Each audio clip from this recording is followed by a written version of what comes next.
नमस्कार, हमारे IGNOU audio books channel पर आपका स्वागत है। इंदिरा गांधी राष्ट्रीय मुक्त विश्वविद्यालय, school of engineering and technology, SOET, bachelor of science, applied science energy, BSc AEY, semester 1, BEYE 022 Sanskrit भाषा और संप्रेषण, खंड 1 संस्कृत भाषा की संस्कृति और स्वरूप, इकाई 5 सरल वाक्य रचना 5.0 उद्देश्य। इस इकाई को पढ़ने के बाद आप वाक्य के लिए आवश्यक बातों के विषय में जानकारी प्राप्त करेंगे। आकृति की दृष्टि से, रचना की दृष्टि से, अर्थ की दृष्टि से तथा क्रिया की दृष्टि से सुना के लवालिया सी बना दे वाक्य के भेदों के विषय में जानकारी प्राप्त करेंगे। वाक्य रचना के प्रकारों से अवगत होंगे। कारक की परिभाषा तथा वाक्य रचना में इसकी उपयोगिता को जान लेंगे। वाच्य की परिभाषा तथा वाक्य रचना में इसके महत्व से परिचित होंगे। समास की परिभाषा तथा वाक्य रचना में इसके महत्व को जान लेंगे। 5.1 प्रस्तावना। पिछली इकाइयों में आपने वर्णोच्चारण की प्रक्रिया, पद, लिंग, वचन, पुरुष और काल, शब्दरूपों तथा धातुरूपों के बारे में जाना। इस इकाई में हम संस्कृत भाषा की वाक्य रचना तथा वाक्य के घटक आवश्यक तत्वों पर चर्चा करेंगे।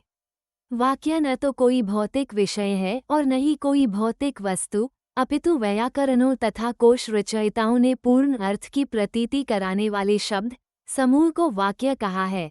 मीमांसा दर्शन में पद तथा वाक्य को लेकर काफी विवाद रहा है, अर्थात कुछ मीमांसक वाक्य की सार्थक सत्ता तथा पद को उसके तोड़े गए अंश मानते हैं, जबकि अन्य पद की सार्थक सत्ता तथा पदों के जोड़े हुए रूप को वाक्य मानते हैं।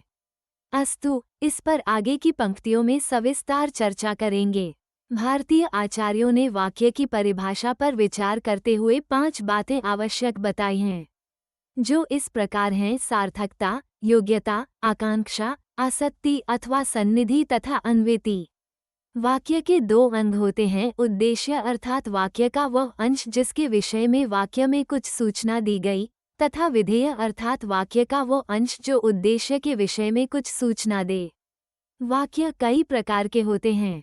आकृति को आधार मानकर वाक्य 2 प्रकार के अर्थात योगात्मक तथा अयोगात्मक हो सकते हैं।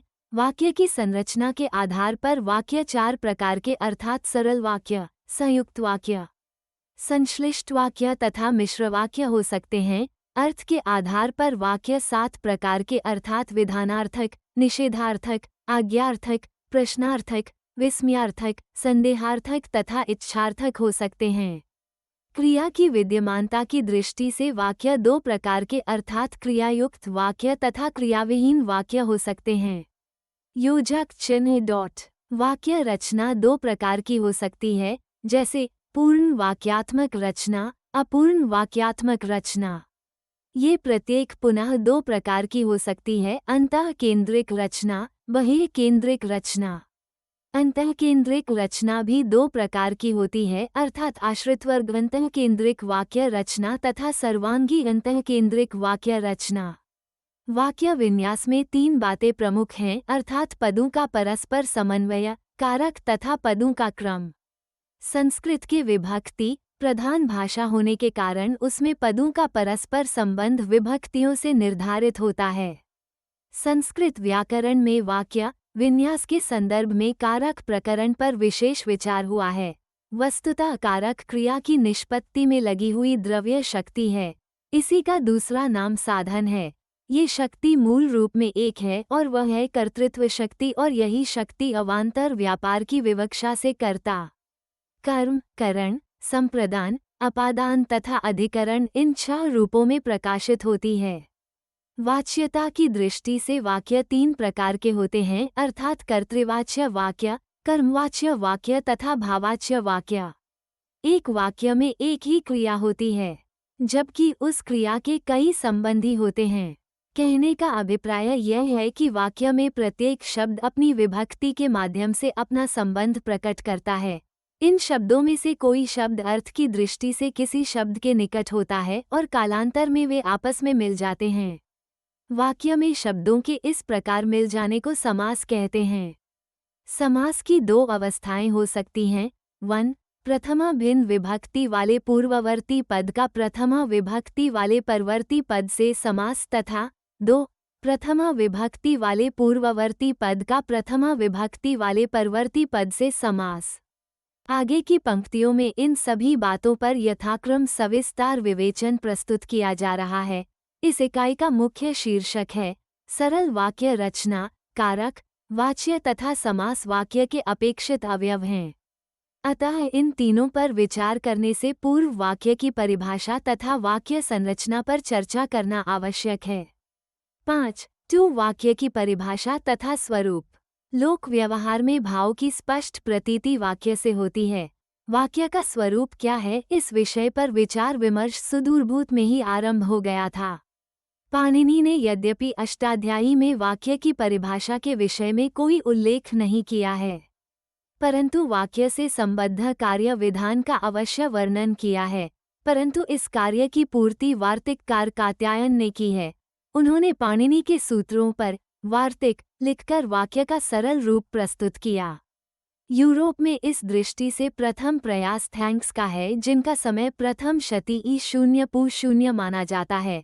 वार्तिककार कात्यायन ने वाक्य के दो पारिभाषिक लक्षण दिए हैं, जो इस प्रकार हैं। आख्यातम साव्ययकारक विशेषण वाक्यम, अर्थात अव्यय, कारक और विशेषण सहित क्रिया वाक्य है। जैसे 2. अव्यय सहित क्रिया उच्चई गायति, कारक सहित क्रिया ग्राम गच्छति, विशेषण सहित क्रिया सुष्ठः पचति। एकतिन वाक्यम, अर्थात वाक्य में एक ही क्रियापद होना आवश्यक है।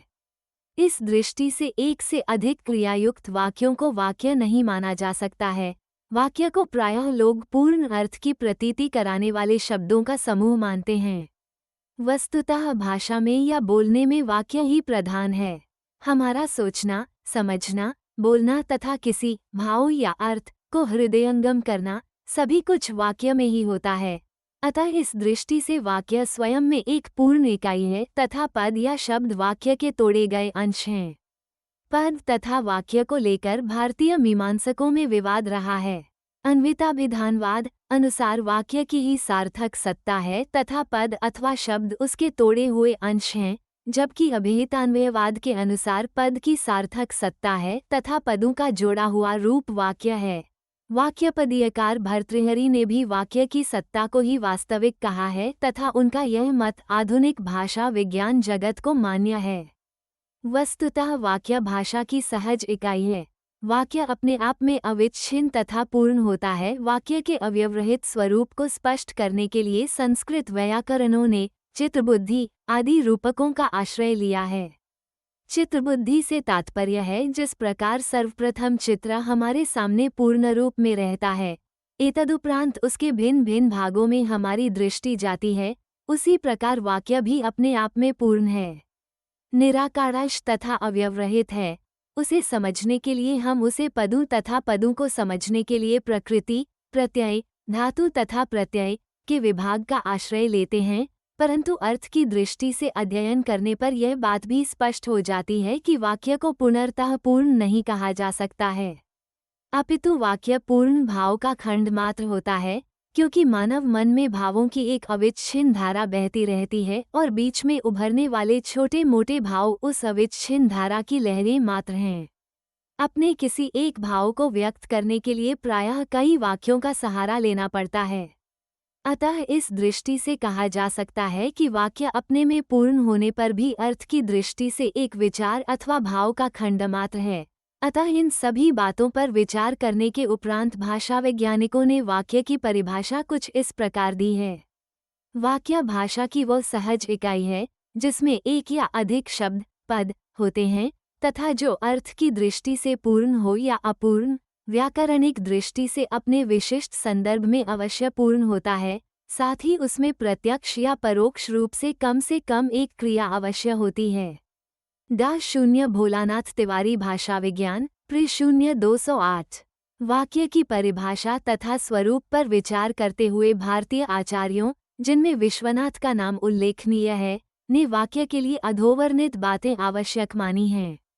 वाक्यम स्याद्योग्यताकांक्षा सत्ययुक्तः पदोच्चयः। आचार्य विश्वनाथ, साहित्य दर्पण, द्वितीय परिच्छेद। योग्यता अर्थात वाक्य में प्रयुक्त शब्द प्रसंग के अनुरूप अर्थ की प्रतीति कराने में सक्षम हो। उदाहरण के लिए, वह नीना सिंचती अर्थात आग से सींचता है वाक्य में आग सींचने का नहीं अपितु जलाने का साधन होने के कारण इस वाक्य के शब्दों में परस्पर योग्यता नहीं है। आकांक्षा अर्थात वाक्य के शब्दों में अर्थ की पूर्ण प्रतीति कराने की क्षमता हो ताकि श्रोता अथवा पाठक को भावपूर्ति के लिए कुछ और सुनने अथवा पढ़ने की आकांक्षा न रहे। आसक्ति अर्थात वाक्य के शब्द परस्पर समीप रहने चाहिए अर्थात यदि एक शब्द आज कहा जाए, दूसरा कल और तीसरा परसों तो उसे वाक्य नहीं कहा जा सकता है। इसके अतिरिक्त वाक्य के शब्दों में सार्थकता तथा अन्वयति भी महत्वपूर्ण है। सार्थकता से अभिप्राय है कि वाक्य के शब्द सार्थक होने चाहिए तथा अन्वयति का अर्थ है वाक्य के शब्दों में पुरुष, काल, लिंग, वचन तथा कारक की दृष्टि एक होनी चाहिए। उदाहरण के लिए, द्वौ बालकौ गच्छामि में शब्दों में व्याकरणिक दृष्टि से अन्वयति का अभाव है, क्योंकि द्वौ बालकौ अन्य पुरुष पुंलिंग द्विवचन है, जबकि गच्छामि उत्तम पुरुष एकवचन का रूप है। अतः यहाँ पर व्याकरणिक एकरूपता का अभाव होने के कारण इसे वाक्य नहीं कहा जा सकता है। इसका शुद्ध रूप होगा द्वौ बालकौ गच्छतः। सार्थकता और अन्वयति होने के कारण यह वाक्य भी कहलाएगा। 5. वाक्य के भेद। वाक्य के भेद कई आधारों पर हो सकते हैं, जैसे 1. आकृति के आधार पर, 2. रचना के आधार पर, 3. भाव के आधार पर तथा 4. क्रिया की विद्यमानता के आधार पर। 1. आकृति के आधार पर वाक्य के भेद। आकृति के आधार पर वाक्य दो प्रकार के हो सकते। क. अयोगात्मक वाक्य, ख. योगात्मक वाक्य। क. अयोगात्मक वाक्य। अयोगात्मक का अर्थ है अर्थ तत्वों में परस्पर संबंध प्रकट करने के लिए शब्द के साथ किसी संबंध तत्व अथवा प्रत्यय का योग न होना। अतः स्पष्ट है कि अयोगात्मक भाषाओं के वाक्य में संबंध तत्व के अभाव में अर्थों का परस्पर संबंध शब्द क्रम से प्रकट किया जाता है। कहने का भाव ये है कि ऐसे वाक्यों में शब्दों का स्थान अथवा क्रम निश्चित रहता है तथा किसी भी शब्द का स्थान अथवा क्रम बदल देने से वाक्य का अर्थ ही बदल जाता है। इस प्रकार की प्रवृत्ति एकाक्षर परिवार की चीनी आदि भाषाओं में प्रधान रूप से मिलती है।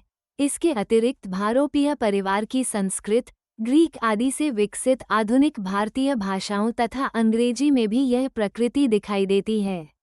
यथा John killed Mary, Mary killed John, यूं दोनों वाक्यों में एक जैसे शब्द हैं, परंतु उनका क्रम बदलने से अर्थ उल्टा हो गया है। ख. योगात्मक। योगात्मक भाषाओं में शब्दों के साथ विभक्ति का योग रहता है, जिसके माध्यम से शब्द वाक्य में अपना संबंध प्रकट करते हैं। ग्रीक, लैटिन, अरबी, फारसी तथा संस्कृत इसी प्रकार की भाषाएं हैं। वाक्यम स्याद्योग्यताकांक्षा सत्ययुक्तः पदोच्चयः। आचार्य विश्वनाथ, साहित्य दर्पण, द्वितीय परिच्छेद। योग्यता अर्थात वाक्य में प्रयुक्त शब्द प्रसंग के अनुरूप अर्थ की प्रतीति कराने में सक्षम हो। उदाहरण के लिए, वह नीना सिंचती अर्थात आग से सींचता है वाक्य में आग सींचने का नहीं अपितु जलाने का साधन होने के कारण इस वाक्य के शब्दों में परस्पर योग्यता नहीं है। आकांक्षा अर्थात वाक्य के शब्दों में अर्थ की पूर्ण प्रतीति कराने की क्षमता हो ताकि श्रोता अथवा पाठक को भावपूर्ति के लिए कुछ और सुनने अथवा पढ़ने की आकांक्षा न रहे। आसक्ति अर्थात वाक्य के शब्द परस्पर समीप रहने चाहिए अर्थात यदि एक शब्द आज कहा जाए, दूसरा कल और तीसरा परसों तो उसे वाक्य नहीं कहा जा सकता है। इसके अतिरिक्त वाक्य के शब्दों में सार्थकता तथा अन्वयति भी महत्वपूर्ण हैं। सार्थकता से अभिप्राय है कि वाक्य के शब्द सार्थक होने चाहिए तथा अन्वयति का अर्थ है वाक्य के शब्दों में पुरुष, काल, लिंग, वचन तथा कारक की दृष्टि एक होनी चाहिए। उदाहरण के लिए, द्वौ बालकौ गच्छामि में शब्दों में व्याकरणिक दृष्टि से अन्वयति का अभाव है, क्योंकि द्वौ बालकौ अन्य पुरुष पुंलिंग द्विवचन है, जबकि गच्छामि उत्तम पुरुष एकवचन का रूप है। अतः यहाँ पर व्याकरणिक एकरूपता का अभाव होने के कारण इसे वाक्य नहीं कहा जा सकता है। इसका शुद्ध रूप होगा द्वौ बालकौ गच्छतः। सार्थकता और अन्वयति होने के कारण यह वाक्य भी कहलाएगा। 5. वाक्य के भेद। वाक्य के भेद कई आधारों पर हो सकते हैं, जैसे 1. आकृति के आधार पर, 2. रचना के आधार पर, 3. भाव के आधार पर तथा 4. क्रिया की विद्यमानता के आधार पर। 1. आकृति के आधार पर वाक्य के भेद। आकृति के आधार पर वाक्य दो प्रकार के हो। क. अयोगात्मक वाक्य, ख. योगात्मक वाक्य। क. अयोगात्मक वाक्य। अयोगात्मक का अर्थ है अर्थ तत्वों में परस्पर संबंध प्रकट करने के लिए शब्द के साथ किसी संबंध तत्व अथवा प्रत्यय का योग न होना। अतः स्पष्ट है कि अयोगात्मक भाषाओं के वाक्य में संबंध तत्व के अभाव में अर्थों का परस्पर संबंध शब्द क्रम से प्रकट किया जाता है। कहने का भाव ये है कि ऐसे वाक्यों में शब्दों का स्थान अथवा क्रम निश्चित रहता है तथा किसी भी शब्द का स्थान अथवा क्रम बदल देने से वाक्य का अर्थ ही बदल जाता है। इस प्रकार की प्रवृत्ति एकाक्षर परिवार की चीनी आदि भाषाओं में प्रधान रूप से मिलती है। इसके अतिरिक्त भारोपीय परिवार की संस्कृत, ग्रीक आदि से विकसित आधुनिक भारतीय भाषाओं तथा अंग्रेजी में भी यह प्रकृति दिखाई देती है। यथा John killed Mary, Mary killed John, यूं दोनों वाक्यों में एक जैसे शब्द हैं, परंतु उनका क्रम बदलने से अर्थ उल्टा हो गया है। ख. योगात्मक। योगात्मक भाषाओं में शब्दों के साथ विभक्ति का योग रहता है, जिसके माध्यम से शब्द वाक्य में अपना संबंध प्रकट करते हैं। ग्रीक, लैटिन, अरबी, फारसी तथा संस्कृत इसी प्रकार की भाषाएं हैं। संस्कृत एक योगात्मक भाषा है। इसके वाक्यगत शब्द अपने आप में पूर्ण होते हैं तथा अपना संबंध स्वतः प्रकाशित करते हैं। संस्कृत की इस प्रकृति के कारण वाक्य में शब्दों के क्रम का महत्व नहीं है। उदाहरण द्रष्टव्य हैं। पुत्रेण सह आगतः पिता, पुत्र के साथ पिता आया। पिता पुत्रेण सह आगतः, पिता पुत्र के साथ आया। आगतः पुत्रेण सह पिता, आया पुत्र के साथ पिता। आगतः पिता पुत्रेण सह, आया पिता पुत्र के साथ। 2. रचना के आधार पर वाक्य के भेद। वाक्य की रचना की दृष्टि से वाक्य 4 प्रकार के हो सकते हैं, अर्थात क. सरल वाक्य, ख. संयुक्त वाक्य, ग. संश्लिष्ट वाक्य, घ. मिश्रित मिश्र वाक्य। क. सरल वाक्य, सिंपल सेंटेंस। सरल वाक्य सबसे छोटा वाक्य होता है, जिसमें प्रायः एक उद्देश्य अर्थात क्रिया को करने वाला कर्ता तथा एक विधेय अर्थात क्रिया होती है, परंतु संस्कृत का सबसे छोटा वाक्य केवल क्रिया से बनता है। यथा उत्तम पुरुष पठामी, मैं पढ़ता हूँ। मध्यम पुरुष पठसी, तू पढ़ता है। परंतु अन्य पुरुष में प्रायः कर्ता का रहना आवश्यक होता है। यथा बालकः पठति, बालक पढ़ता है। इससे बड़े वाक्य में कर्म भी आ जाता है। यथा बालकः कर्ता, पुस्तकम कर्म, पठति क्रिया अर्थात बालक पुस्तक पढ़ता है आदि। योजक चिन्ह डॉट। ख. संयुक्त वाक्य, कॉम्पाउंड सेंटेंस। इस प्रकार के वाक्य में 2 या अधिक क्रियापद होते हैं तथा उपवाक्यों में कोई प्रधान तथा आश्रित उपवाक्य नहीं होता। जैसे रामौ गृहम अगच्छत भोजन च अकरोत्। इस संयुक्त वाक्य में दोनों उपवाक्य स्वतंत्र तथा पूर्ण हैं। 1. रामौ गृहम अगच्छत। 2. रामः भोजनम अकरोत् च। दोनों स्वतंत्र उपवाक्यों का संयोजक है। ग. संश्लिष्ट वाक्य, कॉम्प्लेक्स सेंटेंस। इसमें एक प्रधान उपवाक्य होता है तथा एक या अधिक आश्रित उपवाक्य जो पूर्ण अर्थ की प्रतीति के लिए प्रधान उपवाक्य पर आश्रित होता ते है। यथा सोयम गिरेः प्रस्रवणाय यत्र गोदावरी नदी। यह वही प्रस्रवण पर्वत है जहाँ गोदावरी नदी है। घ. मिश्र वाक्य। इसमें एक से अधिक प्रधान उपवाक्य तथा एक से अधिक आश्रित उपवाक्य होते हैं, जैसे यद्भावी प्रशून्य उपवास शून्य, न तद्भावी अशून्य उपवास शून्य, भावी चेन्न प्रशून्य उपवास शून्य, तद्न यथा अशून्य उपवास शून्य। 3. क. प्रकट हो। यथा ख. निषेधार्थक वाक्य, न पठति। ग. अर्थात जो नहीं होने को है वह नहीं हो सकता, यदि होना है तो अन्यथा नहीं हो सकता। ये 2 प्रधान उपवाक्यों तथा 2 आश्रित उपवाक्यों वाला एक मिश्र वाक्य है। अर्थ अथवा भाव की दृष्टि से वाक्य के भेद। अर्थ अथवा भाव के आधार पर वाक्य कम से कम 7 प्रकार के हो सकते हैं। यथा विधानार्थक वाक्य अर्थात जिस वाक्य में कर्ता के विषय में कोई सूचना बालकः फल खादति, बालक फल खाता है, अर्थात जिसमें क्रिया का निषेध सूचित हो वो नहीं पढ़ता है। यथा सः डॉट आज्ञार्थक वाक्य जिससे किसी तरह की आज्ञा का बोध हो, जैसे त्वम खाद तुम खाओ, त्वम पठ तुम पढ़ो। घ योजक चिन्ह डॉट प्रश्नार्थक वाक्य अर्थात जिससे प्रश्न पूछा जाए। वर्धते क्या तुम्हारा तप बढ़ रहा है? यथा अपि तपो विस्मयार्थक वाक्य अर्थात जिस वाक्य से आश्चर्य प्रकट हो। यथा अये असौ योगंधरायण अरे ये योगंधरायण है। च संदेहार्थक वाक्य अर्थात जिस वाक्य से संदेह प्रकट हो। यथा अपि जीवेसः संभव है वह जीवित हो।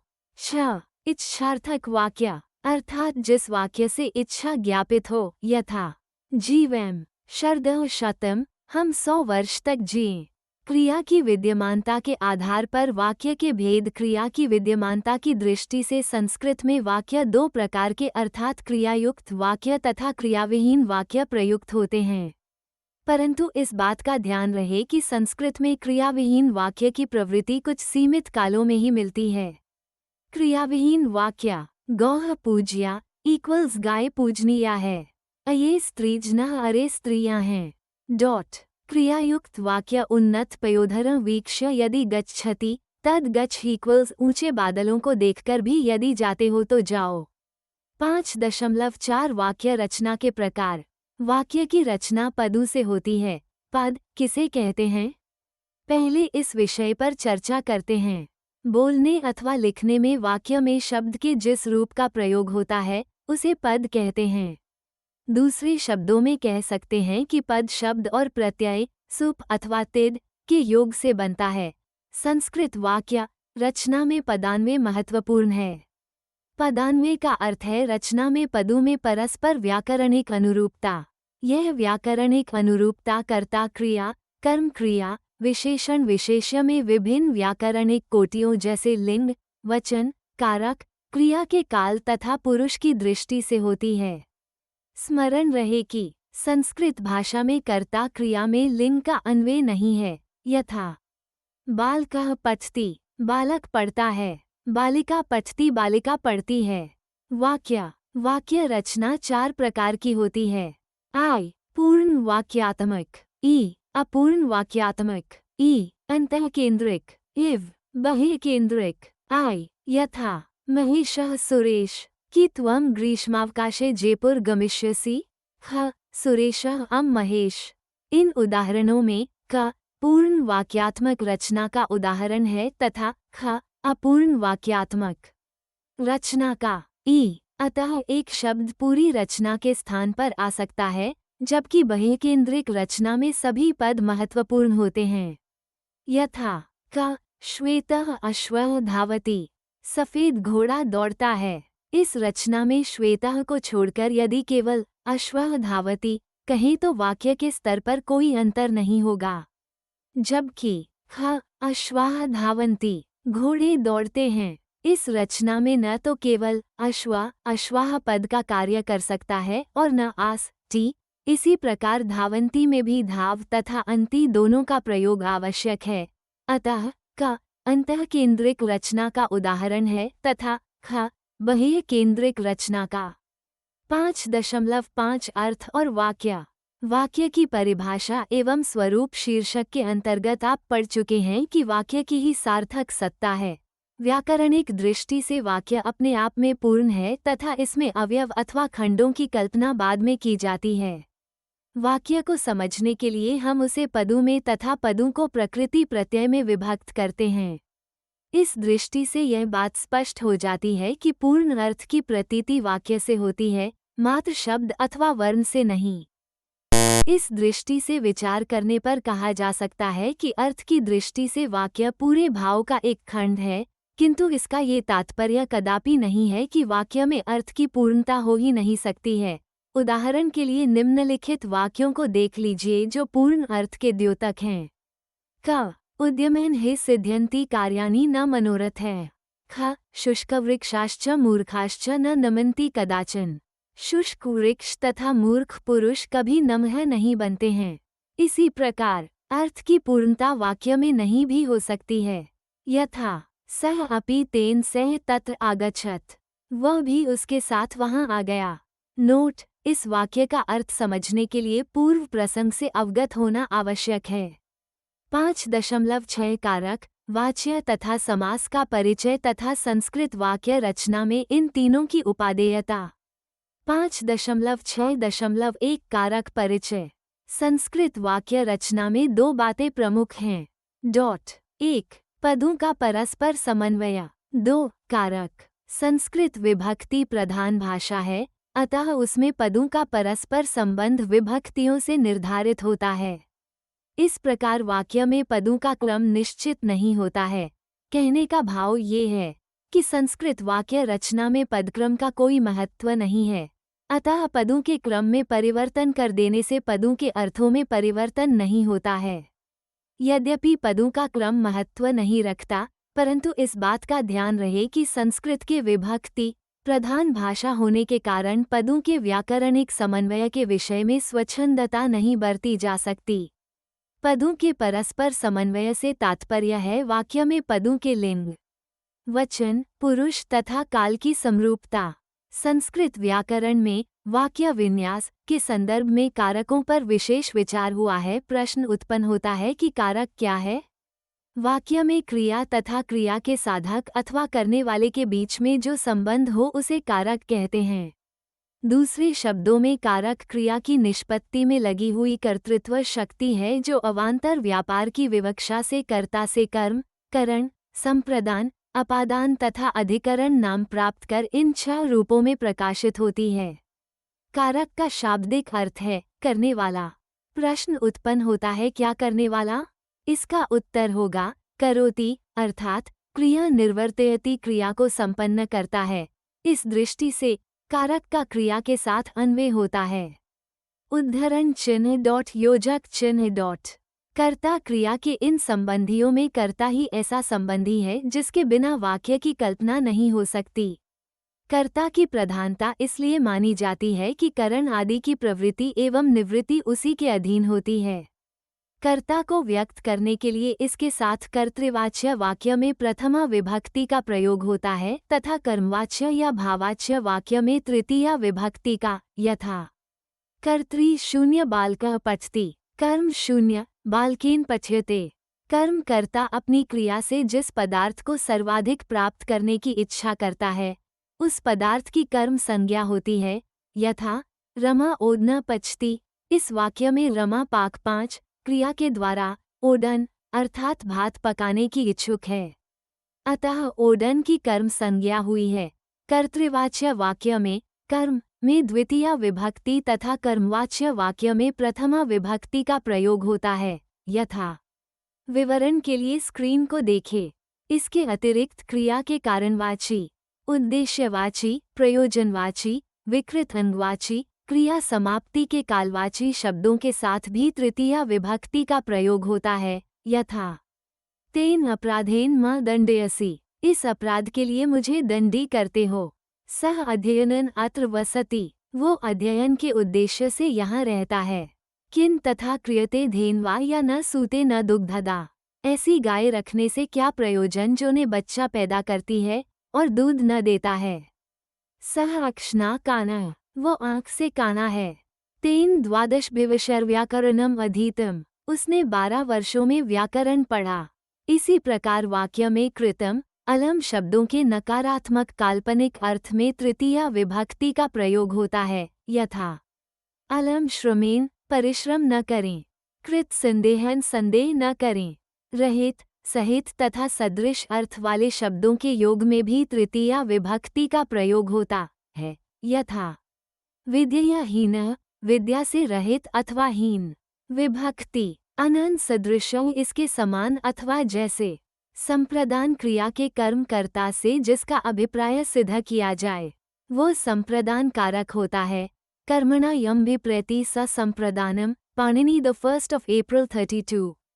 उदाहरण के लिए दान क्रिया का कर्म धन जिस व्यक्ति को दिया जाए वह संप्रदान कहलाता है।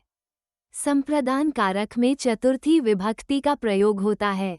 यथा यजमानः विप्राय धन ददाति। कर्ता संप्रदान कर्म क्रिया। यजमान ब्राह्मणों को धन देता है।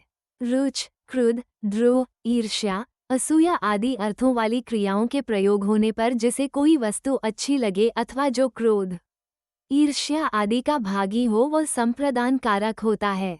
यथा बालकाएं दधी रोचते। बालक को दही अच्छी लगती है। 5.7 सारांश। वाक्य की परिभाषा तथा स्वरूप, साथ ही आकृति की दृष्टि से, रचना की दृष्टि से, अर्थ की दृष्टि से तथा क्रिया की दृष्टि से वाक्य के भेदों के विषय में अब आप भली भांति परिचित हो चुके हैं।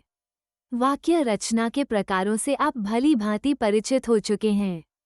कारक की परिभाषा तथा वाक्य रचना में कारकों की उपयोगिता की भी अब आप सही व्याख्या कर सकते हैं।